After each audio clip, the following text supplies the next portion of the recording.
اعوذ باللہ من الشیطان اللعین الرجیم بسم اللہ الرحمن الرحیم الحمد للہ وکفی وسلام علی عبادہ الذین اصطفی اللہم صل علی محمد وآل محمد۔ آج ایک ایسے موضوع پر گفتگو کا آغاز ہو رہا ہے جو اتنا کثیر الجہت ہے، ہر شخص کے اعتبار سے اتنا الگ الگ اس موضوع پر بولنے کا مواد موجود ہے کہ اس کو ایک یا دو نشستوں کے اندر سنبھالنا بہت مشکل ہے، اور تقریباً کوئی شخص ایسا نہیں ہے کہ جو اس غصے اور غضب کی ایک اخلاقی برائی جو جب حد سے تجاوز ہو جاتی ہے اس میں مبتلا نہ ہو۔ تو دیکھیے، اس کے متعلق کہا جاتا ہے غصے کے متعلق کہ یہ ایک ایسی کیفیت ہے کہ جو تنہا آتا ہے لیکن اپنے ساتھ جاتے جاتے عقل کو ساتھ لے جاتا ہے، اخلاق کو ساتھ لے جاتا ہے، شخصیت کی سب خوبصورتی کو ساتھ لے جاتا ہے۔ یعنی غصہ کیا ہے؟ علماء نے اور جو دانشور ہیں انہوں نے بہت اچھی اس سلسلے میں بات کہی ہے کہ دوسروں کی غلطی کی سزا خود کو دینا یہ غصہ کہلاتا ہے۔ یعنی غصہ آپ کو کسی دوسرے کی بات پر آتا ہے لیکن اس کی سب سے پہلی سزا آپ خود کو دیتے ہیں۔ جب بھی کہا جاتا ہے غصہ ماچس کی تیلی کی طرح سے ہے جو دوسروں کو جلانے سے پہلے خود جل جاتی ہے، اور یہ بات بھی کہی جاتی ہے غصے کے متعلق کہ بندہ یا کوئی شخص اتنا غصہ نہیں کھاتا ہے جتنا غصہ اس کو کھا جاتا ہے۔ اور جب یہی روایات میں ہمارے پیغمبر اکرم ختمی مرتبہ صلی اللہ علیہ وآلہ وسلم یہ جملہ ارشاد فرماتے ہیں کہ غصہ مت کرو کہ وہ غصہ تباہ کر دینے والا، انسان کو تباہ و برباد کر دیتا ہے۔ اور بہت سے لوگ یہ بھی یہاں تک کہتے ہیں کہ غصہ آنا مرد ہونے کی نشانی ہے اور غصے کو پی جانا شادی شدہ ہونے کی نشانی ہے۔ بہرحال آج کل لوگوں میں قوت برداشت کم سے کم ہوتی چلی جا رہی ہے، بہت ہی جلد غصہ لوگوں کو آ جاتا ہے، اور اعداد و شمار کے اعتبار سے پاکستان بہت زیادہ غصہ کرنے والے ممالک میں 10ویں نمبر پر آتا ہے۔ تو جب بھی یہ بات بھی روایات میں بھی آئی ہے کہ جب انسان شدید غصے کی عالم میں ہوتا ہے تو شیطان اس سے اس طرح سے کھیلتا ہے جس طرح بچے گیند سے کھیلتے ہیں۔ شیطان رگو خون کے اندر دوڑ رہا ہوتا ہے، اور واقعتاً کبھی آپ دیکھیں کوئی شدید غصے میں، کبھی آپ اپنی تصویر کھینچ کے دیکھیں، اپنی آپ سیلفی لے کر دیکھیں تو آپ حیران ہو جائیں گے کہ آپ کی ایک عجیب سی شخصیت، آپ کی شکل تبدیل ہو چکے گی، آپ کو اپنی شخصیت کے اندر بہت تبدیلی نظر آئے گی۔ یہی وجہ ہے کہ غصہ آپ کی ظاہری اور باطنی دونوں شخصیات کو خراب کر دیتا ہے۔ ایک بیٹا تھا، ایک باپ کا بہت ہی غصیلا تھا۔ اب باپ کو سمجھ نہیں آتا تھا کہ میں اس کو کیسے سمجھاؤں کہ غصہ تمہاری شخصیت کو کتنا خراب کر رہا۔ باپ نے ایک دفعہ بیٹے سے کہا کہ بیٹا جتنی مرضی چاہے غصہ کرو اور جتنا چاہے چیخو، بس تم میری ایک بات مان لو کہ جب بھی غصہ آئے یا چیخو دیوار میں ایک کیل جو ہے ٹھوک دیا کرو۔ بیٹے نے کہا ٹھیک ہے۔ پہلے دن جو ہے وہ 35-40 کیلیں ٹھوک دی، بہت ہی حیران شرمندہ ہوا۔ اگلے دن جو ہے وہ پھر غصہ آیا، 20-25 مرتبہ 25 کیلیں ٹھوک دی۔ اس کے بعد اگلا دن آیا، بتدریج کم ہوتی جا رہی تھی، اگلی دفعہ 15 ہو گئی، پھر 2-1 ہفتے بعد یہاں تک کہ کوئی کیل نہیں ٹھوکی۔ تو اور یہاں تک کہ پوری دیوار تقریباً کیلوں سے ڈھک گئی۔ تو باپ نے پوچھا کہ بیٹا اس غصہ کرنے کے نتیجے میں تمہیں کیا فرق پڑا؟ یعنی جب تم اگر غصہ یہ نہیں کرتے تو کیا کوئی فرق پڑتا؟ بیٹے نے کہا بابا کوئی فرق بھی نہیں پڑا، اور مجھے واقعی بڑی شرمندگی ہے کہ اگر میں یہ غصہ نہ کرتا تو اتنا ضرور فرق پڑ جاتا کہ میری شخصیت جو ہے وہ بہتر رہتی۔ اچھا، حالات تو اس غصہ کرنے کی وجہ سے مزید خراب ہوتے چلے گئے۔ باپ نے کہا بیٹا کہ دیکھو یہ 100 سے زیادہ کیلیں جو ہے یہاں پر لگی ہوئی ہیں، اب تم ایک دوسرا کام یہ کرو، اب بھی جب کبھی دوبارہ غصہ آئے تو اس غصے کو پی لو اور ہر بات کے غصے کے بدلے ایک کیل دیوار سے نکالو جو تم نے ٹھوکی ہوئی۔ اچھا 3-4 ہفتے اسی طرح سے گزر گئے، یہاں تک کہ سب کیلیں نکل گئیں۔ اچھا اس کے بعد جا کر باپ نے وہ دیوار دکھائی کہ بیٹا دیکھو کس قدر یہ دیوار بدنما اور بدصورت لگ رہی، اس طرح کے بے شمار اس کے اندر کیلیں اگر جو آپ ٹوکی ہوئی اور اس کے بعد وہاں سے آپ نکالیں، تو باپ نے سمجھایا کہ بیٹا شیطان اس طرح سے تمہاری شخصیت کو داغدار بنا دیتا ہے، یہ سوراخ اس طرح تم غصہ کر کے دوسروں کے دلوں کو جو چھلنی کرتے ہو، ان کے دلوں میں سوراخ کرتے ہو، اس کے بعد وہ دل کبھی بھی تمہاری طرف سے صاف نہیں ہوتے، یعنی تمہاری شخصیت بھی اس دیوار کی طرح سے خراب لگتی ہے اور ان افراد کے دل بھی اسی طرح سے چھلنی ہوتے ہیں جو تمہاری طرف سے بعد میں کبھی صاف نہیں ہوتے۔ ممکن یہ ہے بہت زیادہ کہ وہ اس کا اظہار نہ کریں، لیکن بہرحال دل صاف ہونا بہت مشکل کام ہوتا ہے۔ اور اس کے بعد بیٹے نے بھی اس بات کو ریئلائز کیا کہ کاش یہ دیوار خراب ہی نہ ہوئی ہوتی اور میری شخصیت اس طرح سے خراب نہ ہوئی ہوتی۔ دیکھیے ایک چیز کہی جاتی ہے کہ غصہ جو ہے وہ پاگل ہوتا ہے، کہا جاتا ہے کہ غصہ پاگل ہے، جبکہ ایسا ہرگز بھی نہیں۔ غصہ بہت چالاک ہے، غصہ بہت عیار ہے، یہ ہمیشہ اپنے سے کمزور کے اوپر آتا ہے، ہمیشہ اپنے سے کمزور پر۔ اچھا مثلا وہ داماد جو آج مثلا سسر کے سامنے بہت چیخ رہا ہوتا ہے، چلا رہا ہوتا ہے، یہی سسر اگر کوئی بہت بڑا بدماش ہو مثلا اور اس کے ہاتھ میں گن ہو، پولیس اور یا فوج کا بہت کوئی اعلیٰ افسر ہو، آئی جی صاحب ہوں، بریگیڈیئر صاحب ہوں، جنرل صاحب ہوں کوئی، تو یہ داماد بہت ہی اچھا بچہ بن کے رہتا ہے اور پھر یہ کبھی غصہ نہیں کرتا۔ اب یہ دیکھتا ہے کہ اس کی بیوی کے آگے پیچھے دفاع کرنے والے نہیں ہیں، یا وہ کمزور حیثیت کے حامل ہیں، غریب ہیں، بااثر نہیں ہیں، تو یہ کیا کرتا ہے؟ ظلم ڈھاتا چلا جاتا ہے۔ یعنی میں ایک معاشرے میں ایک طبقے کی مثال دے رہا ہوں، تو معاشرے میں کمزور مالی حیثیت والوں کا جو داماد ہے اس کا وہ چالاک غصہ فوراً نکل کر باہر آ جاتا ہے۔ جب بھی کہا جاتا ہے نا کمزور پر غصہ اگر آپ کو آئے تو آپ خود پر قابو پائیں، اور طاقتور پر اگر آپ کو غصہ آ رہا ہے تو آپ بغیر کوشش کے ہی اپنے اوپر قابو پا لیں گے۔ تو دیکھنے میں بھی یہ چیز آتی ہے کہ بچوں پہ بھی ایسے افراد جو ہے بہت زیادہ غصہ کرتے ہیں، چیختے چلاتے ہیں، اور عام طور پر گھروں کے اندر جو بہت زیادہ غصہ کرتے ہوئے افراد نظر آتے ہیں، ان کی شخصیت کا ایک پہلو آپ اور دیکھیں گے کہ یہ باہر والوں کے لیے بڑے خوش اخلاق ہوتے ہیں، باہر والوں کے سامنے کافی میاؤں میاؤں کر رہے ہوتے ہیں۔ تو یہی وجہ ہے کہ یہ غصہ پاگل نہیں ہے، یہ غصہ بڑا عاقل ہے، یہ ہمیشہ اپنے سے کمزور پر آتا ہے، اور البتہ یہ ضرور ہے کہ انسان کے غصے میں اس کی عقل متاثر ہو جاتی ہے۔ یہی وجہ ہے کہ ہمارے حضرت امیر المومنین علیہ الصلوۃ والسلام یہ جملہ ارشاد فرماتے ہیں کہ غصے سے بچو، کیونکہ اس کی ابتدا جنون سے ہوتی ہے اور انتہا جو ہے پشیمانی اور ندامت پہ ہوتی ہے، اس سے بچو ہمیشہ۔ اور یہی وجہ ہے کہ ہمارے پیغمبر اکرم خاتمی مرتبہ صلی اللہ علیہ وآلہ وسلم کی جملہ ارشاد فرماتے ہیں کہ غصہ ایمان کو اس طرح سے فاسد کر دیتا ہے جس طریقے سے سرکہ شہد کو فاسد کر دیتا ہے۔ اور بعض جگہوں کے اوپر تو یہ بات بھی آئی ہے کہ جس طرح ایلوا جو ہے وہ جو خاص قسم کا ایک انتہائی زہریلا پودا ہے، تو اس کو اگر آپ کسی شہد وغیرہ کے اندر بھی ڈال دیں تو اس کے اوپر بھی اس کی کڑواہٹ شہد کے اوپر بھی غالب آ جاتی ہے۔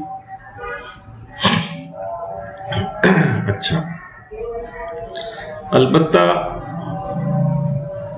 آگے چل کے ہم اس بات کو بھی ڈسکس کریں گے، کبھی غصہ جو ہے وہ ممدوح بھی ہوتا ہے، کبھی غصہ کرنا ضروری بھی ہو جاتا ہے، لیکن اس کی کیا شرائط ہوتی ہیں، کس طرح سے یہ اس کا طریقہ کار ہوتا ہے، وہ بھی آگے چل کر آئے گا۔ یعنی غصہ کبھی کبھار پسندیدہ بھی ہوتا ہے۔ ایسا نہیں ہے کہ کسی کو غصہ ہی نہ آئے. ایک جملہ ویسے ہی مشہور ہے, پتہ نہیں اس میں کتنی حقیقت ہے, کہ صرف گدھے کو غصہ نہیں آتا ہے. یعنی مقصد ہے کہ غصہ تو آئے گا اب, لیکن اس غصے کو پی جانا یہ اصل چیز ہے. کیونکہ غصے یعنی کہا جاتا ہے نا کہ غیرت بھی ایمان کا ایک حصہ ہے. جب بھی اس کو غصے کو ختم کرنے کو نہیں کہا گیا ہے. ایسا نہیں کہ کہا جائے کہ بھئی غصے کو بالکل ختم کر دیا جائے, ڈھا دیا جائے, ایسا نہیں, بلکہ غصے کا رخ موڑنے کا حکم جو ہے وہ آتا ہے. اچھا, اب غصہ کرنے کے کچھ نقصانات بھی ہیں. پہلے ہم ظاہر ہے کہ اس چیز کو اس بات کے اعتبار سے ڈسکس کر رہے ہیں کہ اس کے کتنے تباہ کن نتائج سامنے آ سکتے ہیں, اس کے اثرات کون سے ہو سکتے ہیں, اور پھر جب ان چیزوں کو آپ خود سمجھ لیں گے کہ کتنا خطرناک ہے تو ظاہر ہے پھر انسان اس سے بچنے کی بھی کوشش کرے گا. پھر اس کے بعد اگلی جو ہماری نشست ہوگی اس کے اندر ہم وہ طریقہ کار بیان کریں گے کہ جب انسان کو غصہ آئے تو اپنے اوپر کنٹرول کیسے پائے, اور بالکل پریکٹیکل طریقے ہوں گے.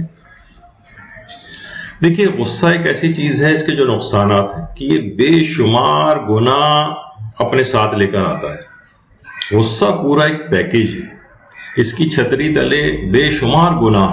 مثلا ہم چند ایک باتوں کو ڈسکس کرتے ہیں. غصہ صرف اکیلا نہیں, مثلا آپ کو غصہ آ گیا نہیں, اس کے ساتھ جناب بد کلامی ہوتی, ایسے ایسے الفاظ اس کے اندر کہے جاتے ہیں, ایسے ایسے جملے اس کے اندر بولے جاتے ہیں کہ اس کے نتیجے میں کیا کچھ ہوتا ہے. اس میں انسان اپنی آواز کو بہت بلند کرتا.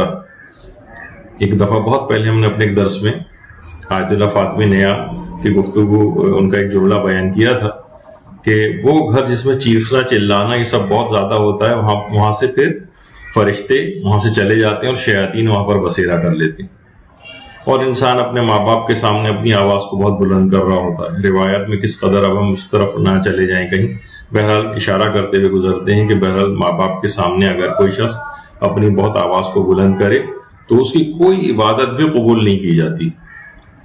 یعنی صرف آواز کو بلند اگر کوئی شخص کر رہا ہے تو کتنا, ایک تو نقصان یہ کہ فرشتے وہاں سے جا رہے ہیں, شیاطین وہاں پر بسیرا کر رہے ہیں اس گھر کے اندر, اور والدین یا بزرگوں کے سامنے اس طرح سے آواز بلند کی جا رہی ہے تو عبادتیں قبول ہونا بند ہو جاتی ہیں. غصے کا جو پیکیج ہے اس میں چیخنا چلانا ہوتا ہے. اچھا دیکھیے, کہا یہ جاتا ہے کہ بچے بھی بہت جب کھیل کھیل میں بھی چیختے چلاتے ہیں, آپس میں کھیلتے وقت اور لڑتے وقت بھی چلاتے ہیں, لیکن بچے اس قدر شور نہیں کرتے جتنا ان کو چپ کرانے کے لیے مائیں شور کرتی ہیں. باقاعدہ اس متعلق ایک تحقیق ہوئی ہے, یعنی بچوں کے شور کو کم کروانے کے لیے مائیں جتنا چیختی ہیں اور ان سے زیادہ شور مچاتی ہیں, اس میں بچے بھی پیچھے رہ جاتے ہیں.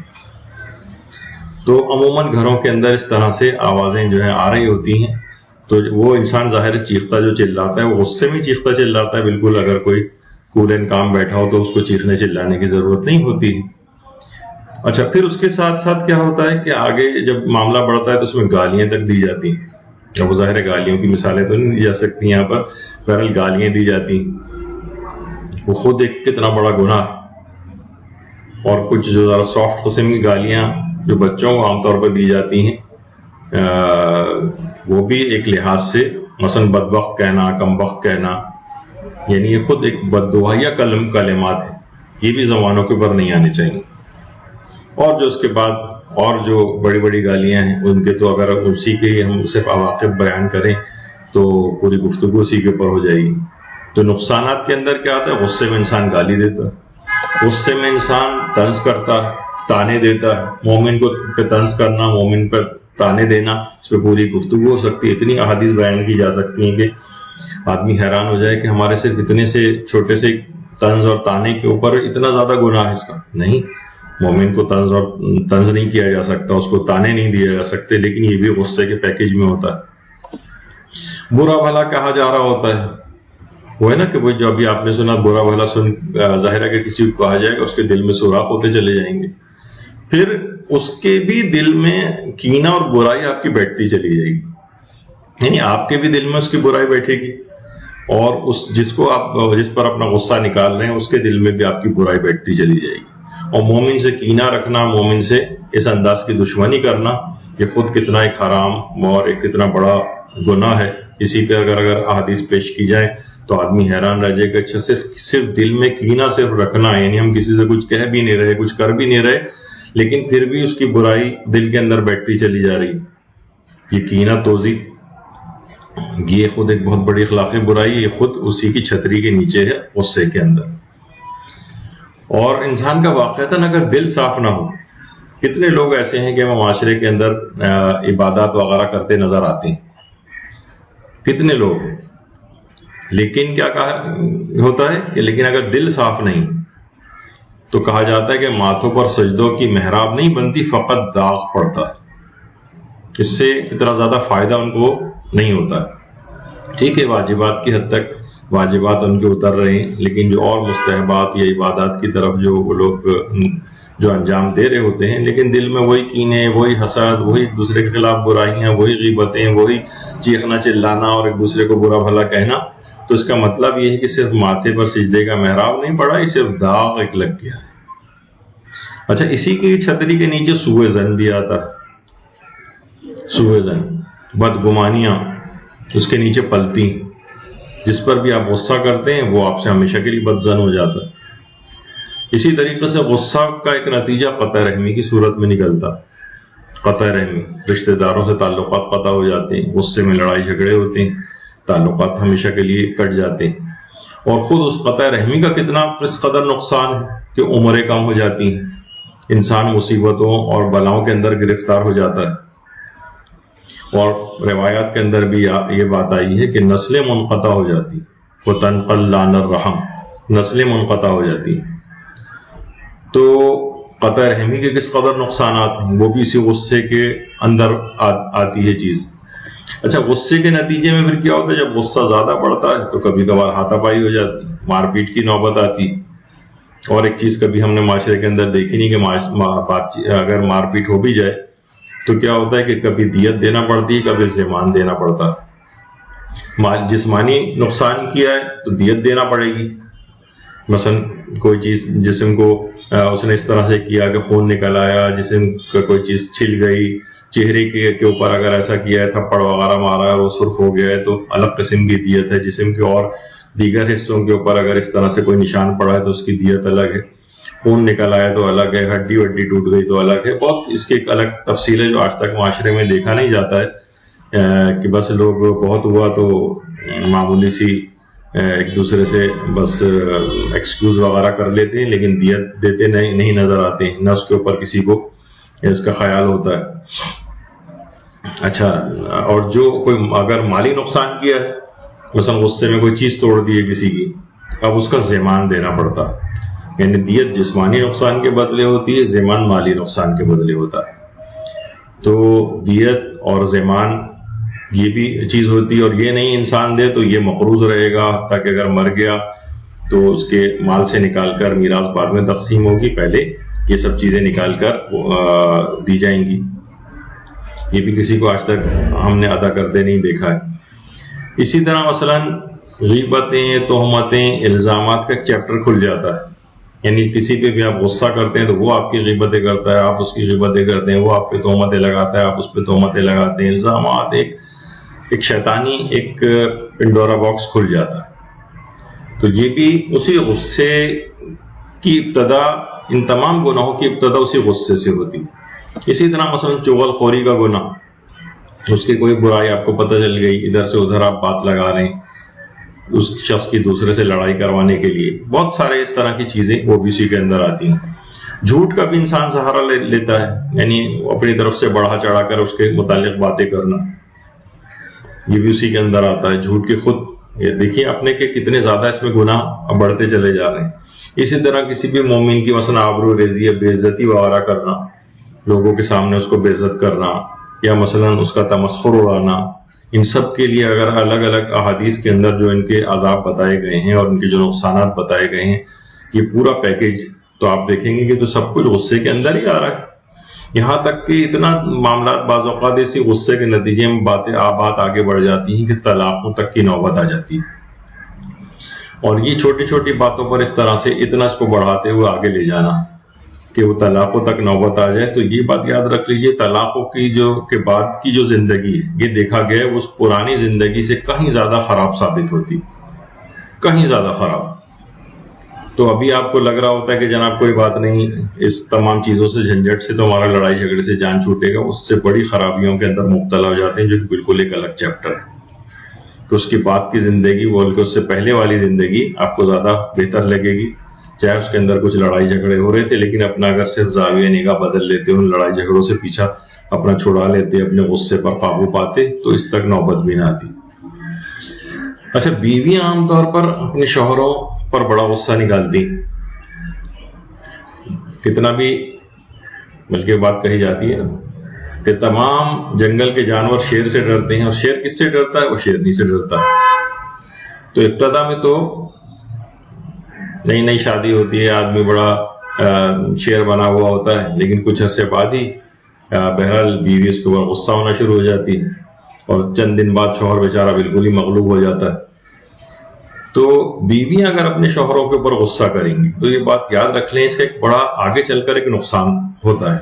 عام طور پر گھروں میں دیکھنے میں آتا ہے کہ بیویاں شوہروں پر چیخ رہی ہیں، چلا رہی ہیں، شوہر کے اوپر غصہ کر رہی ہیں. وہ بیچارہ اسی شیر کی طرح سے گردن جھکا کے کھڑا ہوتا ہے یا برداشت کر رہا ہوتا ہے. بعض سے گھروں میں الٹا بھی ہوتا ہے معاملہ، لیکن چلیں ابھی بیویوں کی بات کرتے ہیں. کہ دیکھیے، بیویاں جو اپنے شوہروں پر اس طرح سے اولاد کے سامنے غصہ کر رہی ہوتی، تو اس کا نتیجہ کیا ہوتا ہے کہ اولاد پر باپ کا اثر اور روب و دبدبہ کم ہو جاتا ہے، کم ہونے لگتا ہے. اچھا، ماں کی چند دن کی چودراہٹ کچھ عرصے بعد ختم ہو جاتی ہے. جیسے جیسے بچے جوان ہوتے جاتے ہیں، وہ ماں کے روب کے اثر سے نکلتے چلے جاتے ہیں. باپ کا روب اتنی جلدی ختم نہیں ہوتا، یعنی باپ اگر روب داب ہے تو اولاد کے جوان ہونے کے بعد بھی اس کا روب باقی رہتا ہے. لیکن یہ کیا ہے کہ اپنے شوہر پر اس طرح سے چیخ چلا کر اولاد کی نگاہ میں باپ کا روب و دبدبہ تو اس ماں نے پہلے ختم کر دی. اب اولاد ایک آزاد ہو جاتی ہے، باپ کے اثر سے بھی نکل گئی، ماں کے اثر سے بھی جوان ہونے کے بعد نکل گئی. اب کیا ہوتا ہے کہ کف افسوس میں ہاتھ ملتے رہ جاتے ہیں. تو وہ مائیں جو باپ کا روب ان کی اولادوں پر کم کرتی ہیں، وہ اولادیں زیادہ جلدی خراب ہو جاتی ہیں. تو خود غصہ کرنے والے کا اپنا بھی وقار اور روب و دبدبہ بھی متاثر ہوتا ہے. یعنی آپ بہت زیادہ جب آپ غصہ کریں گے، بار بار اولاد کے اوپر غصہ کریں گے تو کیا ہوگا کہ بچہ بھی اگر ہے یا جوان بھی اگر ہے تو وہ پلٹ کے آپ کو جواب دینے لگے گا، اور 2 3 4 دفعہ وہ دیکھے گا تو آپ کے بھی غصہ کرنے میں وہ بھی جواباً آپ پر غصہ کرے گا. تو نتیجہ کیا ہوگا کہ خود آپ کا اپنا وقار اور روب و دبدبہ متاثر ہوگا. یہ ایک بہت اہم بات ہے کہ آپ کے ہاتھوں اپنی ہی عزت جو ہے وہ داغدار ہونے لگتی ہے اور خراب ہونے لگتی ہے. اور صرف بچے نہیں بلکہ آپ کے ماتحت بھی، وہ بھی ایک دن آپ سے اس کے ساتھ زبان چلانے لگتے ہیں. یعنی اگر آپ ان کے اوپر بار بار غصہ کرتے رہیں، وہ بار بار غصہ کرتے رہیں، تو پلٹ کے وہ بھی آپ کو جواب دینے لگیں. جب آپ کا ماتحت بھی آپ کو اس طرح سے جواب دینے لگے گا تو آپ کی اپنی عزت خراب ہوگی. تو اچھا، جو وسیلہ ہوتا ہے اس سے پھر دوسرے لوگ حسد بھی کرنے لگتے ہیں. اسے کوئی نعمت ملے تو اس سے خوش نہیں ہوتے، اس کے لیے زوال نعمت کی تمنا کرتے ہیں. اور اگر والدین اس طرح کے بد مزاج ہو جائیں تو کیا ہوتا ہے کہ پھر اولادیں ان سے دور ہونے لگتی ان کو چھوڑ بھی بیٹھتی ہیں بعض اوقات. تو بد مزاج والدین جو ہوں، یہ بہت زیادہ غصہ کرنے والے، ان کے ساتھ یہ والا نتیجہ ہوتا ہے. اچھا، اسی طرح سے دیکھیے، صرف ہم غصے کے صرف آپ کو نقصانات بتاتے جا رہے ہیں، کیا کیا چیزیں ہوتی ہیں. اس طرح سے اگر مثلا کاروبار کے اندر نقصان ہوتا ہے، بد مزاج جو دکاندار ہیں وہ اپنے گاہکوں کے ساتھ لڑائی بھی کر رہے ہوتے ہیں، بد زبانی کر رہے ہوتے ہیں، تو ظاہر ہے کہ ایک دفعہ بھی کسی کے ساتھ بد زبانی یا کچھ اس طرح سے ہو جائے، بد مزاجی، وہ گاہک پھر اس کے بعد کبھی نہیں آئے گا، نہ کسی اور کو اس جگہ پہ آنے دے گا. تو میں خود بھی ایک ایسے ہی ایک دکاندار سے واقف ہوں. بچپن کی مجھے اپنی یادیں، ہمارے محلے میں مثلاً ایک دکاندار ہوا کرتے تھے. تو وہ گاہک کی تو عادت ہوتی، یہ دکھاؤ وہ دکھاؤ، ایک کے بعد دوسری چیز جو ہے، پھر اس میں سے کوئی چیز پسند کرتا ہے. تو وہ کہتا تھا، میاں لینا ہے لو ورنہ جاؤ. یہ ان کے تقریباً تکیے کلام بنا ہوا تھا. اس کے بعد ظاہر ہے وہ کبھی وہاں آتا ہی نہیں تھا. میں نے اپنی آنکھوں سے دیکھا کہ اس شخص نے پتہ نہیں کتنی دکانیں الگ الگ طرح کر کے اور الگ الگ جگہوں پہ کھولی، اور ہر کاروبار اس کا متاثر ہوا، اور وہ کبھی اس کی دکان نہیں چل سکی. بعد میں انتقال ہو گیا ان کا، لیکن بہرحال یہ کہ یہ اپنی آنکھوں سے ایک چیز دیکھی ہوئی. تو بہت زیادہ غصہ کرنے والے مثلا اگر وہی ظاہر شخصیت میں غصہ تھا تو وہ اپنے دکان میں گاہکوں کے اوپر بھی کبھی کبھار نکالتے تھے اس انداز سے، تو وہ گاہک بھی آنا ان کے پاس بند ہو جاتے تھے.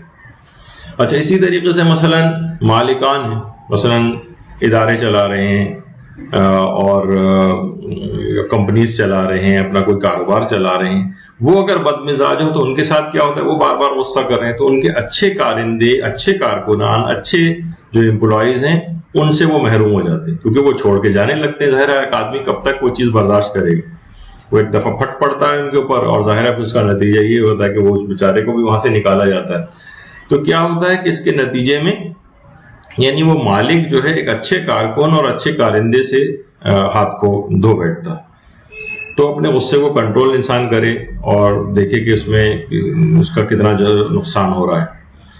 اچھا اس کے نتیجے میں کبھی کبھار کیا ہوتا ہے کہ جناب معاملہ کبھی آگے بڑھتا ہے، لڑائی مار کوٹائی تک بھی نوبت آ جاتی ہے، اور کبھی کبھی اس قدر آگے بڑھ جاتا ہے معاملہ کہ معاشرے میں جتنے بھی آپ کو قتل وغیرہ نظر آتے ہیں وہ سب غصے ہی کے نتیجے میں ہوتے ہیں. یعنی ایسا تو نہیں کہ کوئی بالکل کول کام بیٹھا ہوا ہے اور جناب وہ کسی کو اٹھائے اور پستول یا خنجر نکال کے قتل کر دے، ایسا تو نہیں ہوتا ہے. ہمیشہ پہلے غصہ آتا ہے شدید، پھر اس کے بعد ہوتا ہے. اچھا اس کے مقابلے میں بہت سارے افراد ایسے ہیں جو غصیلے ہیں، وہ جو امپلائی ہوتے ہیں یعنی ملازم ہوتے ہیں کسی جگہ، ان کے ساتھ کیا ہوتا ہے اپنے غصے کی وجہ سے وہ بار بار نکالے جا رہے ہوتے ہیں. یعنی وہ غصہ کر رہے ہیں، لوگوں پر غصہ کر رہے ہیں، اپنے مالک کے ساتھ ہی بد زبانی کرنے لگتے ہیں، تو نتیجتاً یہ وہ بھی وہاں سے نکالے جاتے ہیں. اچھا اس سے کیا ہوتا ہے کہ ان کا اپنا خاندان متاثر ہوتا ہے، معاشی پریشانیوں کا شکار ہو جاتا ہے. اور تو بہرحال یہ سب چیزیں بڑے نقصان کا باعث بنتی ہیں. آپ نے دیکھا کہ صرف ایک غصے کے پیکج تلے کتنی ساری چیزیں وہ سب اس کے اندر شامل ہو جاتی ہیں، نقصان در نقصان نظر آتا ہے. اچھا یہ تو تھے ویسے نقصانات. اچھا کچھ نقصانات جسمانی بھی ہوتے ہیں، یعنی خود غصہ کرنے والے ان کے اوپر جسمانی نقصانات ہوتے ہیں، اور جن پر وہ اپنا غصہ نکال رہے ہوتے ہیں ان کے اوپر بھی جسمانی نقصانات ہوتے ہیں. بہت سی اس میں تحقیقات ہوئی ہیں اور کہا جاتا ہے کہ 1 منٹ کا غصہ 4 سے 5 منٹ تک آپ کی قوت مدافعت یا امیون سسٹم کو بہت کمزور کر دیتا ہے. 1 منٹ کا غصہ 4 سے 5 منٹ تک، اور بہت سے لوگوں کے غصے کے دورانیے بہت طویل ہوتے ہیں، تو آپ سوچیں گے امیون سسٹم ان کا کتنا کمزور ہو جائے گا. اچھا جیسے ہی آپ کو غصہ آتا ہے آپ کے جسم سے کچھ ہارمونز بھی ریلیز ہوتے ہیں. مثلا ایڈرینلین ایک ہارمون ہے، کورٹیسول ایک ہارمون ہے، نور ایڈرینلین ایک ہارمون ہے. لیکن ان سے ہوتا کیا ہے پھر؟ مثلا بلڈ پریشر جو ہے وہ آپ خود دیکھتے ہیں کہ جب آپ کو غصہ آتا ہے آپ اپنا بلڈ پریشر اسی وقت چیک کریں، آپ کا بلڈ پریشر بڑھا ہوا ہوگا، دل آپ کا زور زور سے دھڑک رہا ہوتا ہے، ٹیکی کارڈیا، جس آپ کے دل کو بڑا ایفرٹ کرنی پڑ رہی ہوتی ہے، سانس آپ کا بہت تیزی سے آنے جانے لگتا ہے، آپ کو پسینہ آنے لگتا ہے، ہاٹ فلشز ہونے لگتے ہیں. آپ اسی وقت اپنے منہ پہ ہاتھ لگا کے دیکھیں، آپ کا منہ گرم آپ کو محسوس ہوگا، آپ کے ہاتھ کانپنے لگیں گے. اور جتنی جلدی بار بار آپ کو غصہ آئے گا اتنا ہی آپ کے جسم سے سٹریس ہارمونز، یہ جو 3 ہارمون کے میں نے اس سے پہلے نام لیے تھے، ایڈرینلین، نور ایڈرینلین اور کورٹیسول، یہ تینوں ہارمون سٹریس ہارمونز کہلاتے ہیں. یہ سٹریس کی صورت میں ان کے جسم سے یہ بار بار اگر نکلتے ہیں تو اس جسم کو نقصانات بھی پہنچاتے ہیں. اور بار بار نکلنے سے کیا ہوتا ہے، ان کی قوت مدافعت کم ہوتی چلی جاتی ہے انسان کی. آپ نے دیکھا تھا 1 منٹ کا سے 4 سے 5 منٹ تک آپ کی قوت مدافعت کم ہوتی ہے فقط 1 منٹ کے غصے سے. اور بار بار اگر کسی کو اس طرح سے غصہ آ رہا ہو تو اس کی قوت مدافعت کم ہوتی چلی جاتی ہے. اب اسے انفیکشنز کے لگنے کے بھی امکانات ہوں گے، اس کو بخار بھی ہوگا، اور آج کل جو کووڈ وغیرہ کا جو جرثومہ آپ کے سب کو پریشان کیے ہوئے ہے وہ بھی اس میں جو ہے اپنے کارنامے دکھائے گا.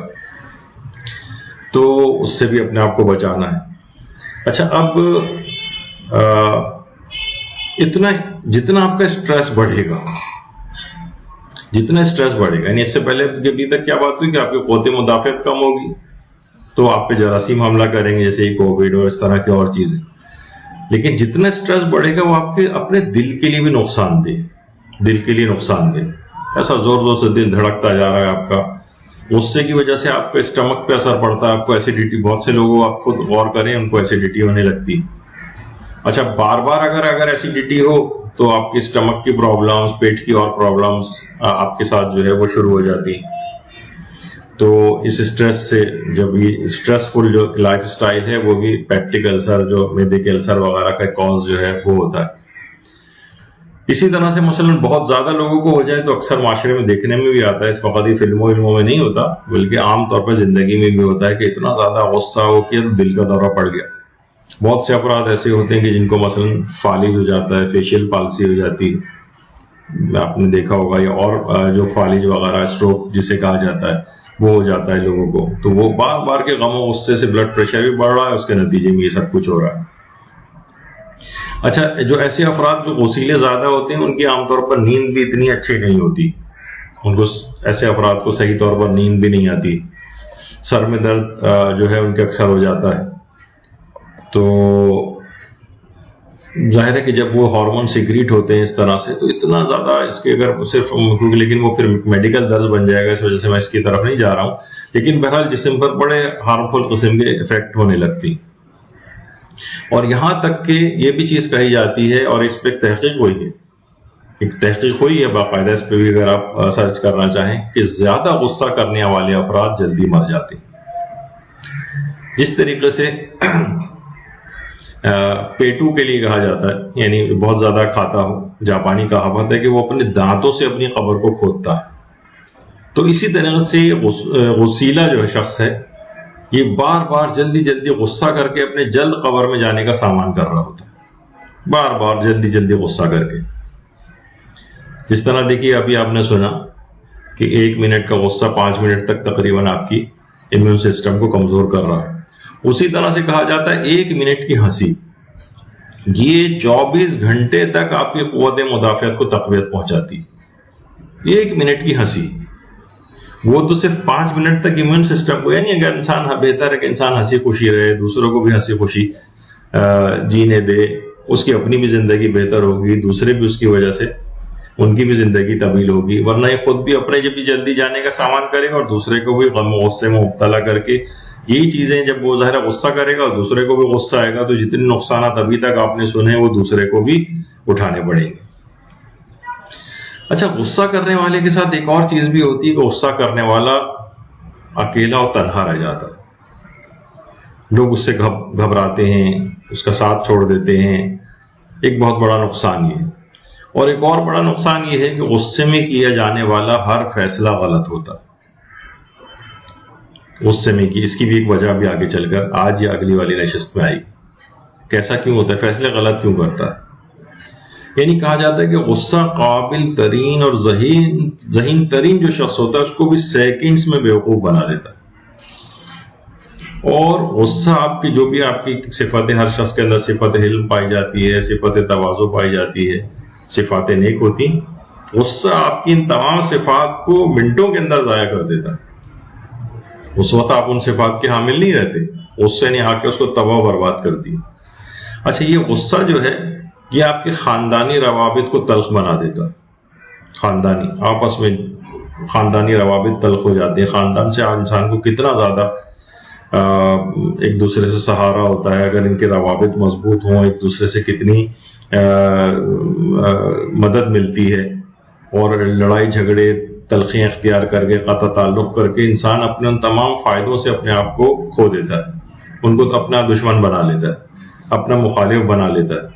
وہ جو آپ کے بالوں پر تھے، روایت میں یہ آیا کہ جو آپ کو مضبوط بناتے تھے انہی کو آپ نے اپنی مضبوطی اور طاقت کو کھو دیا. کیوں؟ لوگ قبائل کے اندر رہا کرتے تھے، قبیلوں سے ایک طاقت ہوتی تھی قبائلی سسٹم میں پہلے زمانے میں. بلکہ عرب معاشرے کے اندر تو قبیلے کے ساتھ نہ رہنا گویا اپنے آپ کو قتل کروا دینا تھا. یعنی جو کسی قبیلے کے انڈر کے اندر نہیں رہتا تھا تو بالکل ایک ایسے ایک عام آدمی ہوتا سے کوئی بھی قتل کر سکتا تھا، اس کا کوئی مال لوٹ سکتا تھا. تو لیکن خاندانی روابط اگر ہوتے ہیں اور اس طرح سے انسان اپنے آپ کو مضبوط کرتا ہے تو اس کی اہم موقعوں کے اوپر اس کو مدد ملتی. خاندانی روابط یہ غصہ آپ کے خراب کروا دیتا. معاشرے کے اندر کتنے جوان ہیں ہم دیکھتے ہیں کہ اینگری ینگ مین بنے گھوم رہے ہیں, بات بات پر غصہ آ رہا ہے, بات بات پر غصے سے پھٹے جا رہے ہیں. یہ کیا ہوتا ہے؟ یہ نقصان پہنچانے والی چیزیں. یہ بھی کہا جاتا ہے کہ غصے کا ایک بہت بڑا نقصان یہ ہے کہ غصہ کے وقت دماغ کام کرنا بند کر دیتا ہے, لیکن زبان غلط کام کرنا شروع کر دیتی ہے. یعنی وہ زبان اپنی تمام آفات کے ساتھ ایک انگڑائیاں لے کر بیدار ہوتی اور اپنے شخصانے اپنی تمام آفات لے کر اور وہ حملہ آور ہو جاتی ہے جو اس سے پہلے آپ نے سنی. غصے و غضب میں انسان اپنی حدود سے تجاوز کر جاتا ہے. دیکھیے یہ تو صرف پروردگار عالم کی ذات گرامی ہے جو حالت غضب میں بھی عدالت کو ہاتھ سے نہیں چھوڑتی. یعنی البتہ کیفیات اس پر غلبہ ہی نہیں پا سکتی, وہ پروردگار عالم کی ذات ہے. شیطان نے بھی, علماء فرماتے ہیں, جب بھی عین حالت غضب الہی کے وقت ایک درخواست کی تھی جو قبول کر لی گئی تھی, وقت معلوم کی مہلت دی گئی تھی. ورنہ کسی بھی موقع پر مثلا آپ کو پتہ ہے کوئی شخص آپ کے اوپر بہت غصہ ہو رہا ہے تو آپ اس سے کبھی کوئی فرمائش کر کے دیکھیں, کبھی کوئی فرمائش پوری کرے گا آپ کی, بلکہ آپ کی جائز بات کو بھی نہیں مانے گا. لیکن پروردگار عالم پہ وہ کیفیات غالب نہیں ہوتی, وہ اپنی حدود سے تجاوز بھی نہیں کرتا ہے, وہ خالق دو عالم ہے. تو اس نے عین حالت غضب میں بھی جب شیطان کو راندہ جا رہا تھا اس وقت بھی اس کی درخواست وقت معلوم تک کی مہلت کی قبول کر لی گئی تھی. اور روایات میں یہ بات بھی آئی ہے کہ دیکھیے گھر میں غصہ کرنا گویا اس کو ویران کر دینا. ممکن ہے بہت سے گناہ ایسے ہیں دیکھیے کرنے والے, ممکن ہے, اور میں ان گناہوں کی خدا نخواستہ تائید نہیں کر رہا ہوں, بہت بڑے بڑے گناہ ہیں بھی, لیکن مثلا ہو سکتا ہے کسی گھر میں رہنے والے افراد اس قدر ایسے گناہ گار مثلا بے حجابی ہوں وہاں پر, مثلا رشوت خور ہوں مرد وہاں کے, لیکن سب اگر ایک دوسرے کا خیال رکھ رہے ہیں, ایک دوسرے کی عزت کر رہے ہیں, تو وہ گھر قائم رہے گا.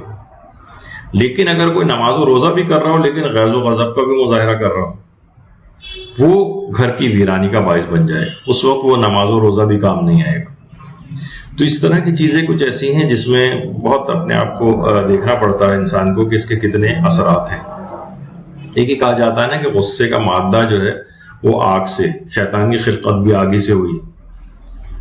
اور جب ہی پیغمبر اکرم ختم مرتبہ صلی اللہ علیہ وآلہ وسلم ارشاد فرماتے ہیں کہ غصہ ایمان کو ایسے خراب کر دیتا ہے جیسے ایلوا شہد کو کر دیتا ہے. ایلوا ایک کوئی کڑوی دوائی, میں نے جس سے پہلے بتایا کہ ساری بھی شہد کی حلاوت و مٹھاس وہ یہ ختم کر کے رکھ دے گا. اسی طرح غصہ ایمان کی حلاوت و مٹھاس کو ختم کرتا ہے. اب عبادات ساری بے لطف ہو جاتی ہیں, اذکار و تلاوت میں بھی وہ مزہ نہیں رہتا, لطف سارا ان کا غارت ہو جاتا ہے. تلاوت قرآن کرنے میں بھی وہ روحانیت اور وہ کیف نہیں آ پاتا ہے. نماز شب کے لیے دل راغب نہیں ہوتا ہے. بے لطف اور پھیکی عبادات, ایک بوجھ. فجر کی نماز کبھی شخص شوق سے نہیں پڑھے گا, ایسے لگے گا جیسے کسی گن پوائنٹ پہ نماز پڑھوائی جا رہی. تو بڑے اس کے نقصانات ہیں, آپ کی روحانیت کے اوپر ہیں, آپ کی جسمانیت پر ہیں, آپ کے سماجی تعلقات کے اوپر ہیں. اور خوبصورت سے خوبصورت شخص بھی اگر ہے تو اس کی شکل بالکل غصے میں بگڑ جاتی. اس سے پہلے باوقار نظر آ رہا تھا, اب شکل ہی بگڑ گئی. جیسے میں نے کہا انسان سیلفی لے باقاعدہ, وہ شعر ہے نا کہ رات کو شیطان کو خواب میں دیکھا اس کی صورت جناب کی سی تھی. یعنی واقعی اگر اپنی شکل دیکھے تو اس کو شکل اپنی پسند نہیں آئے گی کہ یہ حالت غضب میں میری ایسی شکل ہو گئی. اس سے پہلے بھی میں نے تھوڑا اس سے پہلے ذکر کیا کہ یہاں جو ہے بیٹیوں کو جب غسیل داماد ستاتے ہیں تو مائیں تعویذ اور دعا اور عملیات پوچھتی پھرتی, ارے یہ آپ کی بہو بھی تو کسی کی بیٹی ہے, اس پر آپ جو ہے اہم کیوں نہیں کرتے. دیکھیے ابھی تو ہم اس لحاظ سے, ورنہ بہت سی بہویں بھی خراب ہوتی ہیں, لیکن ہم ابھی ان کے حوالے سے گفتگو کر رہے ہیں. یعنی ان کے لیے بیٹی پر پڑتی ہے تو تعویذ یاد آ جاتے ہیں, بہو پر بیٹا ظلم کر رہا ہوتا ہے تو کہتی ہیں ٹھیک ہی تو کر رہا ہے. بہو سے غلطی ہو جائے تو وہی سلوک آپ اس کے لیے پسند کریں جو اپنی بیٹی کے لیے پسند کرتی. بیٹی کھانے میں نمک تیز کر دے تو داماد سے بھی یہی آپ خواہش آپ کی ہوتی ہے نا کہ اسے وہ معاف کر دے.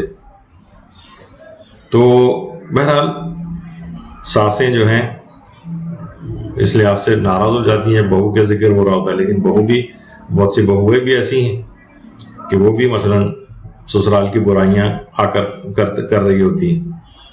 بلکہ بات بھی کہی جاتی ہے کہ ساس کی اور سسرال کی برائیوں کی رپورٹنگ اس طرح سے کر دی جس طرح جیو اور ARY کی رپورٹنگ ہوتی، اور میکے کی رپورٹنگ کے وقت وہ PTV بن جاتی. تو بہرحال یہ معاشرے کے اندر نظر آ رہا ہوتا ہے. جس طرح کورونا کے متعلق بات کہی جاتی ہے کہ کورونا فقط ددیال والوں سے پھیلتا ہے، ننیال والوں سے نہیں پھیلتا ہے. تو یہ سب چیزیں دیکھیے اس طرح سے ہیں. اچھا دیکھیے غصہ جو ہے اس کی ابھی تو آپ نے نقصانات کتنے سنے، غصے کی کچھ وجوہات بھی. جب تک وجوہات کو آپ دور نہیں کریں گے تب تک مسئلہ حل نہیں ہوگا، کیونکہ ہم اگلا درس اس موضوع کے اوپر لے کر جائیں گے کہ غصے کے اوپر قابو کیسے پائیں، اس کا رخ کیسے تبدیل کریں، اور پریکٹیکل چیزیں ہوں گی، کوئی ایسی فلسفیانہ ٹائپ کی چیزیں نہیں ہوں گی. تو غصے کی وجوہات کیا ہیں؟ دیکھیے پہلی وجہ تو یہ ہے بیجا توقعات. یہ بہت بڑا ایک، اگر جب بھی آپ اپنے غصے کی وجوہات کا بالکل دیانتداری سے ٹھنڈے دماغ کے ساتھ جائزہ لیں تو یہ بات کہی جاتی ہے کہ غصہ جو افراد کرتے بھی ہیں نا تو وہ دیکھیں گے 80 سے لے کر 90% جتنا بھی آپ نے غصہ کیا ہوگا اس کی کوئی عقلی بنیاد نہیں ہوتی. مثلا مثال دیتا ہوں کہ کسی بچے سے کوئی ٹوٹ جائے آپ کو فوراً غصہ آ جاتا ہے، اس قدر غصہ، چیخنا چلانا بچے کے اوپر. تربیت اولاد میں بھی ہم نے ایک بات کہی تھی کہ ہم اس طرح سے چیخ چلا کے ممکن ہے کچھ چیزیں بچا لیں لیکن بچہ ضائع کر دیں گے. تو یہ چیخنا چلانا، اب خود سوچیں کہ کیا وہ چیز اتنی اہم تھی؟ مثلا ایک گلاس شیشے کا ٹوٹ گیا تھا جس میں آپ اتنے چیخیں چلائیں، خواتین عام طور پہ زیادہ کر رہی ہوتی. پلیٹ ٹوٹ گئی، اس کے ہاتھ سے پھسل گئی، اب آپ نے چیخنا چلانا، گالیاں بکنا، اس کو یہ سب شروع کر دیا. کیا یہ کام آپ کے ہاتھ سے نہیں ہو سکتا تھا؟ کیا ماں باپ کے ہاتھ سے کبھی کوئی چیز نہیں ٹوٹی؟ تو ایک بے بنیاد غصہ ہے، ایک غیر اہم بات پر غصہ ہے. اس چیز کی کاسٹ بھی اگر آپ نکالیں 150 روپے کی، 200-400 روپے کی، وہ اتنا آپ اس سے کوئی دیوالیہ نہیں ہو جاتے کہ وہ نقصان آپ کے لیے اتنا بڑا نقصان ہے کہ اس کے لیے آپ کوئی بھی دوسرا بڑا نقصان برداشت کر لیں. تو ایک غیر اہم بات پہ غصہ ہے. ایک بیجا توقع تھی کہ اس کے ہاتھ سے کبھی کوئی چیز نہ ٹوٹے، نہیں، ہمارے ہاتھ سے کتنی دفعہ ہو جاتا ہے. مثلا یا بہت سی اور جو وجوہات ہم کریں گے جس میں وہ بیجا غصے کی مثالیں ہیں. مثلا آپ ڈرائیو کر رہے ہیں اور آگے کوئی بوڑھی خاتون بیچاری جو ہے وہ ڈرائیو کرتی ہوئی جا رہی، بہت سلو جا رہی. اب آپ ہارن دے رہے ہیں، غصے سے برا بھلا جو ہے ان کو کہہ رہے ہیں کون آ گئی ہیں بوڑھی یہاں پر. اور اب دیکھیے نا، اگر آپ اب ذرا ویسے سوچیے آپ کہ اگر آپ کے پاس بھی اپنی کوئی ایسی پرانی گاڑی ہوتی جو اس سے زیادہ تیز نہیں چل سکتی تھی اور کوئی پیچھے سے آپ کو بار بار ہارن دے رہا ہوتا یا آپ کو غصے سے برا بھلا کہہ رہا ہوتا تو خود آپ کو کیسا لگتا؟ یعنی ریئلسٹک طریقے سے سوچیں آپ. یا مثلا آپ کی اپنی والدہ مثلا وہ اتنی بوڑھی اگر کوئی ہوتی ہیں اور وہ چلا رہی ہوتی ہیں، دوسرا اس کو اس طرح سے ہارن دے رہا ہوتا یا ان پہ غصے کا اظہار کر رہا ہوتا تو آپ کو کیسا لگتا؟ یا آپ خود ہی اتنے بوڑھے ہوتے، آپ کو پتہ ہے بڑھاپے میں ریفلیکسز سلو ہو جاتی. اپنے آپ کو اس شخص کی جگہ پھر آپ رکھتے ہوئے دیکھیں تو پھر کیا آپ کو لگے گا کہ غصہ آپ کا بنتا ہے؟ یہ نہیں لگے گا آپ کو. اسی طرح سے مثلا کسی بھی سگنل پہ اکثر ہوتا ہے کہ لوگوں کی گاڑی بند ہو جاتی ہے. اب جو پیچھے اب جیسے سگنل کھلا اب وہ آگے چل ہی نہیں رہا ہے. اب کیا ہے، آپ اسے ہارن دے رہے ہیں، غصے ہو رہے ہیں، یہ کیا مصیبت آ گئی، اس کو برا بھلا کہہ رہے ہیں. اب آپ خود ایک وہی میں نے اس سے پہلے کہا کہ اس کی کوئی عقلی بنیاد نہیں. مشین ہے، خراب ہو سکتی ہے، آپ کی اپنی بھی گاڑی خراب ہو سکتی ہے. خود کو اس کی جگہ پہ رکھے دیکھیں تو آپ کو کبھی آپ کا غصہ یا تو بہت کم ہو جائے گا، ختم ہو جائے گا. آپ کے ساتھ کتنا ایسا نہیں ہوتا کہ آپ کہیں اور دیکھ رہے تو اچانک سے کسی چیز سے گاڑی آپ کی ٹکرا جاتی.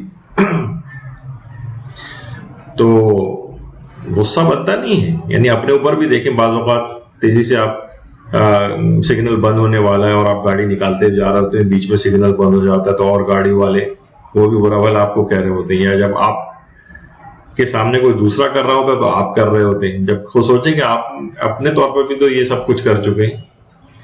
تو بڑی سے بڑی دیکھیے جنگوں کی ابتدا کہا جاتا ہے کہ وہ بھی ایک تھپڑ سے ہو سکتی ہے. بچوں کی معمولی سی لڑائیاں اخبارات میں آتا ہے کہ 10 افراد قتل ہو گئے. تو بہرحال یہ سب چیزیں ایسی ہیں کہ یہ سب غصے کی وجہ سے ہوتا ہے. اور ذرا سا مثلا چھوٹے بچوں کی اگر بڑے اس میں انوالو بھی نہ ہو، کہیں بچوں کی ہے آگے چل کر ان کا وہ کرواتے چل جائے گا کہ اس میں خود مبتلا ہو جائیں اور اس کے بعد قتل و غارت گری تک نوبت آ جائے، تو ہمیشہ دیکھیں گے کہ اس کی کوئی عقلی بنیاد نہیں۔ غصے کی وجوہات میں ایک چیز کم خوابی بھی ہے، سلیپ لیسنس، کم سونا۔ ہمارے اس طرح کے لائف سٹائل بن گئے ہیں زیادہ دیر تک جاگنے کے، اور کم نیند کے ساتھ مثلا آفس جا رہے ہیں، کاروبار پہ جا رہے ہیں، آدمی اریٹیبل ہو رہا ہے۔ اچھا، اسی طرح سے مثلا بچے ہیں، بچے بھی دیر تک جاگ رہے ہیں، اس کے بعد صبح ان کو اٹھا کے چند گھنٹوں کی نیندی کے بعد اب اس کی نیند پوری نہیں ہوئی، اٹھا کے ان کو زبردستی اسکول بھیجا جا رہا ہے، وہاں پہ بھی اس کو نیند آ رہی ہے بچے کو۔ بچے کی پور اسکول پرفارمنس، یعنی ان کا وہاں پہ کارکردگی خراب ہو رہی ہوتی، آپ چیخ رہے ہیں، چلا رہے ہیں کہ اچھا نہیں پڑھ رہا ہے۔ ارے بھائی، آپ نے اس کی نیند، آپ نے اپنا لائف سٹائل ایسا کر لیا کہ بچے کو جو ہے عام طور پر 8 9 10 گھنٹوں کی نیندیں بھی ان کو جو ہے چاہیے ہوتی ہیں، زیادہ اور چھوٹا بچہ ہے تو بعض اوقات 12 گھنٹے کی بھی نیند چاہیے ہو سکتی ہے اس کو۔ تو کیا ہے کہ اتنی کم نیند پر اٹھا کر تو کیا ہوگا، اب وہ بچہ اریٹیبل ہوگا، اب وہ غصہ کرے گا۔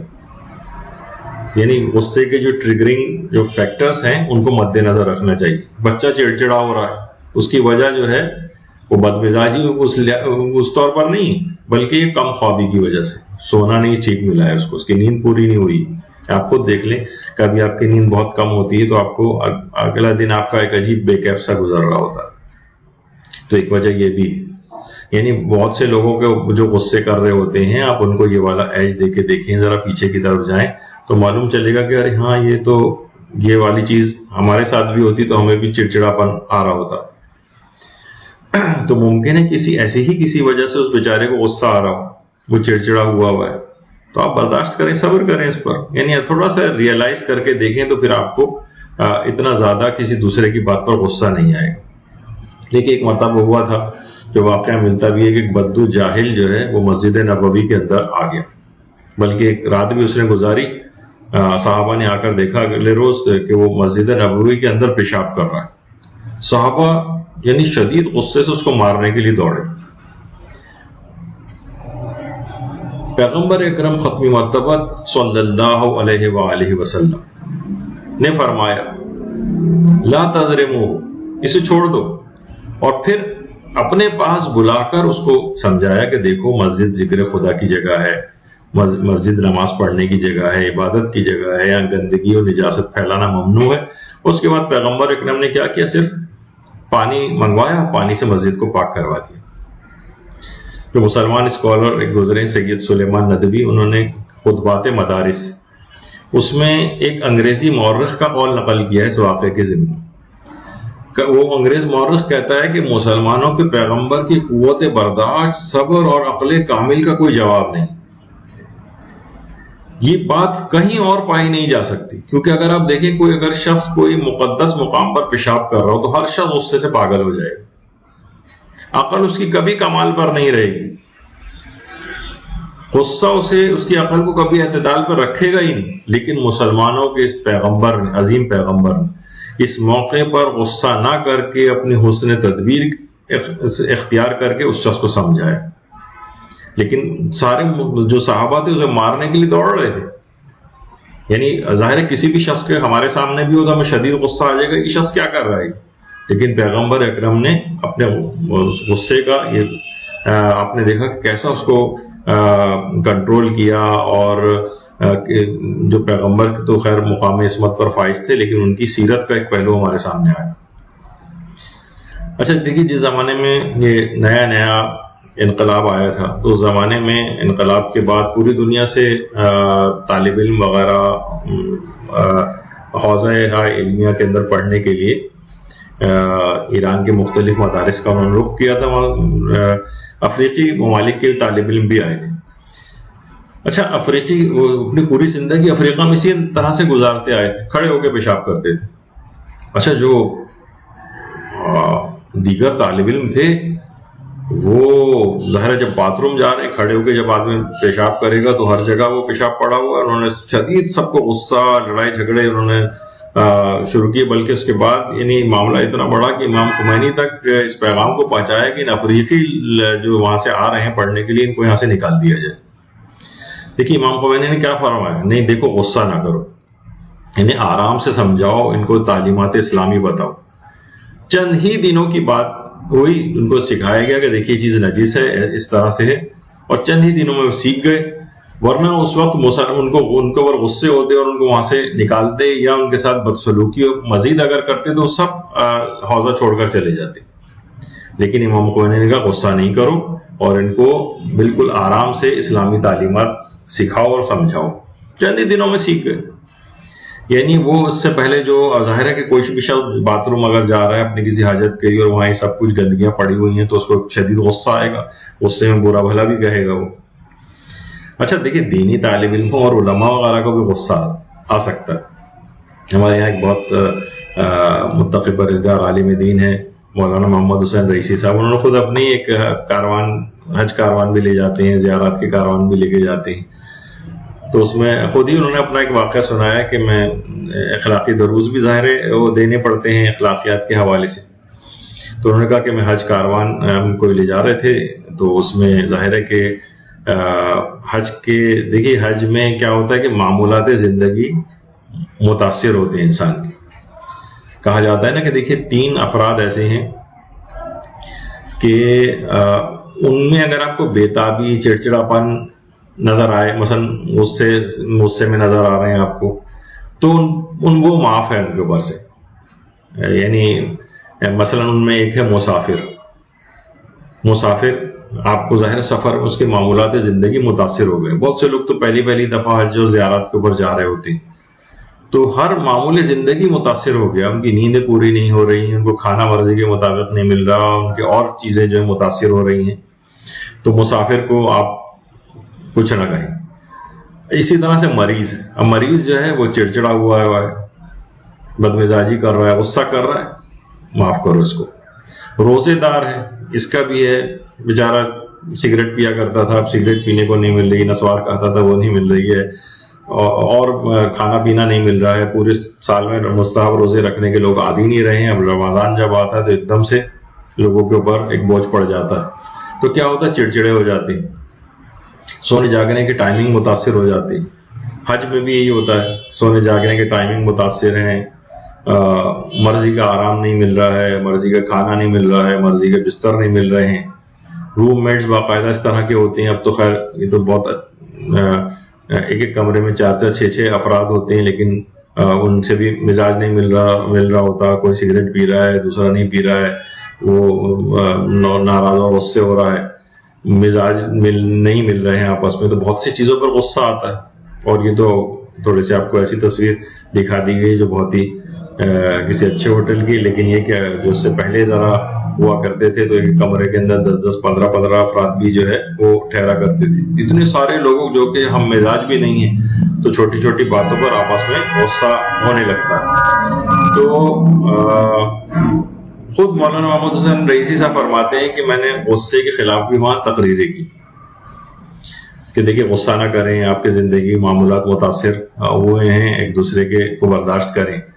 کہنے اس کے بعد عرفات سے مزدلفہ اور مزدلفہ سے مینا کی طرف جب گئے تو آپ کو پتا ہے کہ مینا میں خیمے کتنا لوگ کلوز ایک دوسرے کے رہتے ہیں, اور ایک ہی جگہ کے اوپر اتنی زیادہ افراد موجود ہوتے ہیں, تو آپ کو بہت وہاں تو کروٹ لینے کی بھی جگہ نہیں ہوتی, یہاں تک کہ یہ سب بھی اٹھا کے پھینک دیے جاتے ہیں, ایک طرف رکھ دیے جاتے ہیں, کیونکہ ایک آدمی کے لیے اتنی بڑی جگہ نہیں ہوتی جتنی آپ کو نظر آ رہی ہے. تو بہت وہاں تو اگر کروٹ بھی اگر لینی ہوتی ہے مینا کے خیموں میں تو ایک دوسرے سے پوچھنا پڑتا ہے کہ بھائی اب میں کروٹ لینے والا ہوں.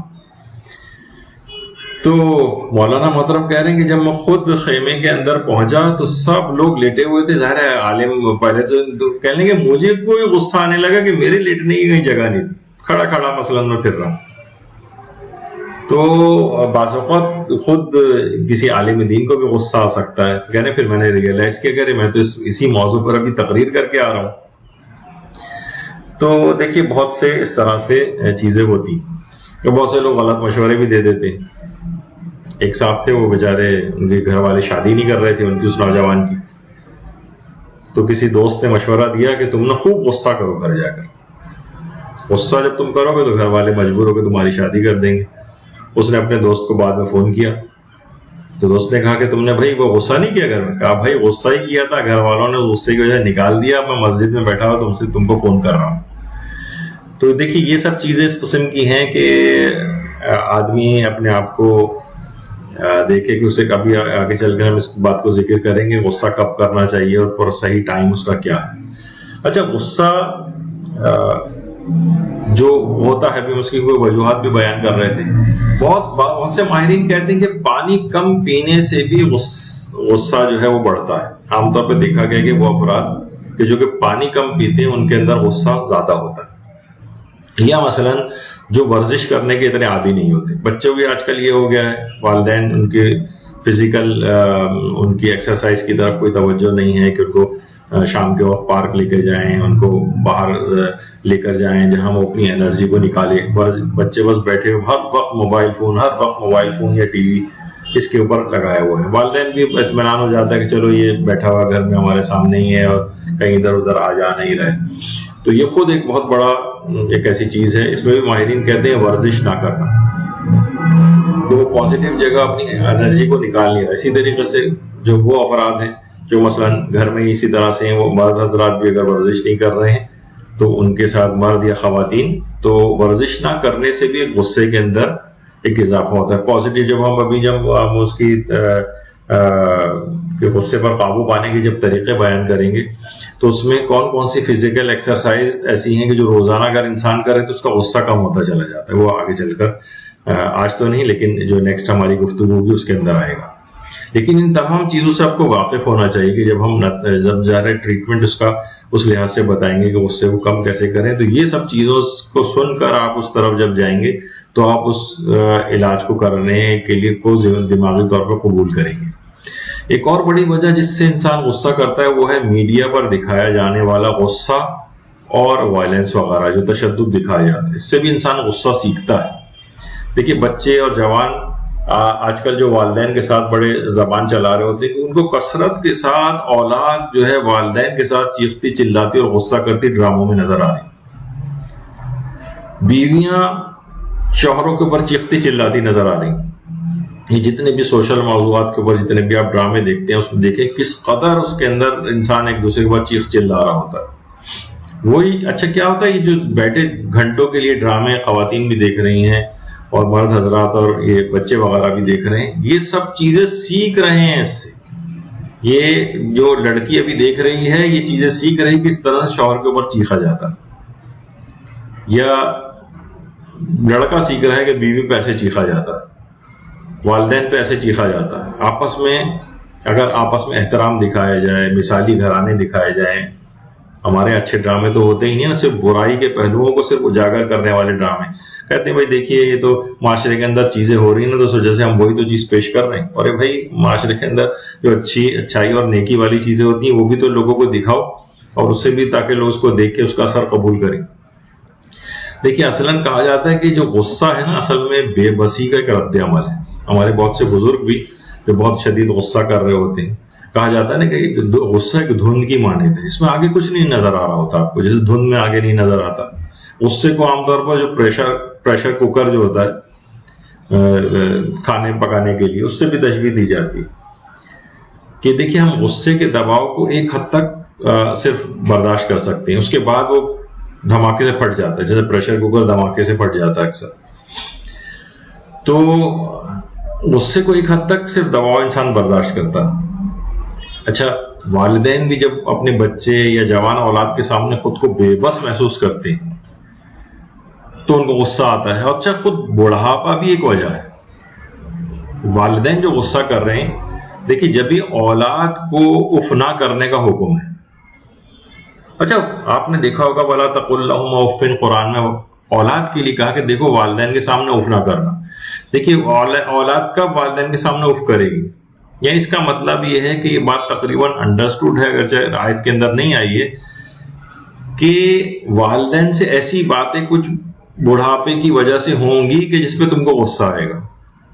ان کو منع نہیں کیا، والدین کو نہیں کہا کہ دیکھو تم ایسی بات نہ کرنا کہ جوان اولاد کو تم اگر سخت بات کہو گے تو وہ تمہارے خلاف ہو جائے گی، ان کو نہیں کہا ہے، بلکہ اولاد کو سمجھایا۔ معلوم تھا کہ یہ اپنی بڑھاپے کی اس عمر پہ آ کر اس قدر